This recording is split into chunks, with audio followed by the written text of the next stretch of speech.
नमस्कार, मेरा नाम है जूली। आप देख रहे हैं न्यूज़ 18 का डिजिटल प्लेटफॉर्म। इस वीडियो में हम बात करेंगे बिहार सरकार के दागी विधायकों की। इसके साथ ही विपक्ष में जो विधायक बैठे हैं जो इस बार का चुनाव जीत कर आए हैं, उनमें से कितने विधायक दागी हैं, मतलब कितने विधायकों पर आपराधिक मामले दर्ज हैं, ये जानकारी मैं आपको इस वीडियो में देने वाली हूँ। बिहार विधानसभा चुनाव 2025 में 243 जीते हुए उम्मीदवारों का विश्लेषण करने पर यह पता चला है कि इनमें से 130 यानी कि 53% विधायक ऐसे हैं जिनके खिलाफ आपराधिक मामले दर्ज हैं और ये मामले उन्होंने खुद ही अपने हलफनामे में घोषित किए हैं। जबकि 2020 के राज्य विधानसभा चुनाव में 241 उम्मीदवारों में से 163 यानी कि 68% ऐसे विधायक थे जिनके ऊपर आपराधिक मामले घोषित किए गए थे। एसोसिएशन फॉर डेमोक्रेटिक रिफॉर्म्स के आंकड़ों के मुताबिक ये जानकारी निकल करके सामने आई है। आइए अब पार्टीवार जान लेते हैं कि किस पार्टी के कितने विधायकों पर मामले दर्ज हैं। भारतीय जनता पार्टी, जो कि इस बार के चुनाव में सबसे बड़ी पार्टी बनी है, 89 एमएलए जो हैं भारतीय जनता पार्टी के चुन करके सदन में आए हैं, उसमें से 54 एमएलए यानी कि 61% एमएलए दागी है। जनता दल की अगर बात करें, नीतीश कुमार की पार्टी 85 विधायक जीते हैं। इनमें से 31 विधायक ऐसे हैं जिन पर मुकदमे दर्ज हैं, यानी कि 36% जनता दल यूनाइटेड के विधायक दागी हैं। राष्ट्रीय जनता दल की अगर बात करें तो 25 विधायक जीते हैं, जिसमें से 18 पर मुकदमे दर्ज हैं, यानी कि 72% राष्ट्रीय जनता दल के विधायक जो हैं वो दागी हैं। इसके बाद बात कर लेते हैं लोक जनशक्ति पार्टी रामविलास की। इनके 19 विधायक जीत करके सदन में पहुंचे हैं, जिसमें से 11 यानी कि 58% विधायक जो हैं वो दागी हैं। कांग्रेस की बात करें तो 6 में से 4 यानी कि 67% विधायक कांग्रेस के दागी हैं, उन पर आपराधिक मामले दर्ज हैं।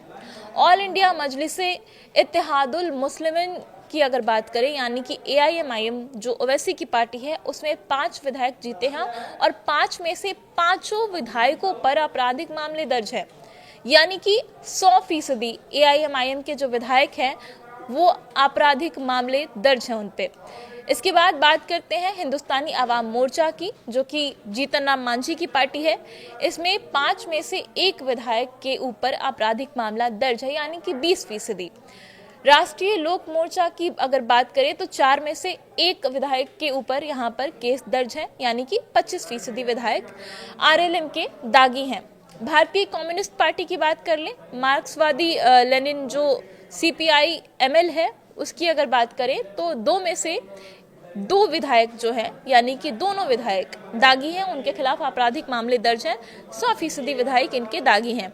भारतीय कम्युनिस्ट पार्टी मार्क्सवादी की अगर बात करें CPI-M की, तो उसमें 1 विधायक जीत करके आए हैं और उन पर भी आपराधिक मामला दर्ज है।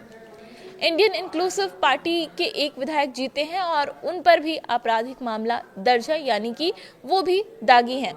इसके अलावा BSP के 1 उम्मीदवार जीते हैं और उन पर भी आपराधिक मामला दर्ज है। यानी कि ये पूरी सूची थी जो विधायक इस बार 243 जीते हैं, उनमें से कितने दागी हैं और कितने दागी नहीं है, ये मैंने आपको बताया। और अब ये जान लेते हैं कि कैबिनेट में जो मंत्री जिन्होंने मंत्री पद की शपथ ली है, उनमें से कितने लोग हैं जो कि दागी हैं, उनके नाम के साथ कितने मामले उन पर दर्ज है, ये आपको बता देती हूँ। तो सबसे पहला नाम जो है वो डिप्टी CM सम्राट चौधरी का है। इनके ऊपर 2 मुकदमे दर्ज हैं। अगला नाम आता है बीजेपी के प्रदेश अध्यक्ष दिलीप जायसवाल का, जिन्होंने मंत्री पद की शपथ ली है और इनके ऊपर 3 मामले दर्ज हैं आपराधिक। इसके बाद नाम है मदन सहनी का, ये भी बीजेपी के हैं और इनके ऊपर 1 मुकदमा दर्ज है।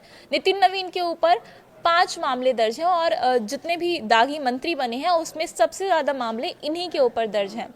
इसके बाद रामकृपाल यादव है बीजेपी के मंत्री, उनके ऊपर भी 2 मामले दर्ज हैं।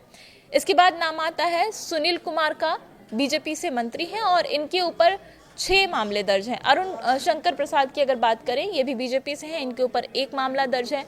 प्रमोद कुमार के ऊपर 2 आपराधिक मामले दर्ज हैं। रमा निषाद के ऊपर 2 आपराधिक मामले दर्ज हैं। और अब JDU के नेताओं की भी बात कर लेते हैं जिन्होंने मंत्री पद की शपथ ली है और उनके ऊपर आपराधिक मामले दर्ज हैं। तो JDU के जमा खान जो मंत्री बने हैं, उनके ऊपर 1 आपराधिक मामला दर्ज है। इसी तरह LJP-RV के संजय कुमार सिंह के ऊपर 2 आपराधिक मामले दर्ज हैं। हिंदुस्तानी आवाम मोर्चा के संतोष कुमार सुमन यानी जीतन राम मांझी के जो बेटे हैं उनके ऊपर भी 2 आपराधिक मामले दर्ज हैं।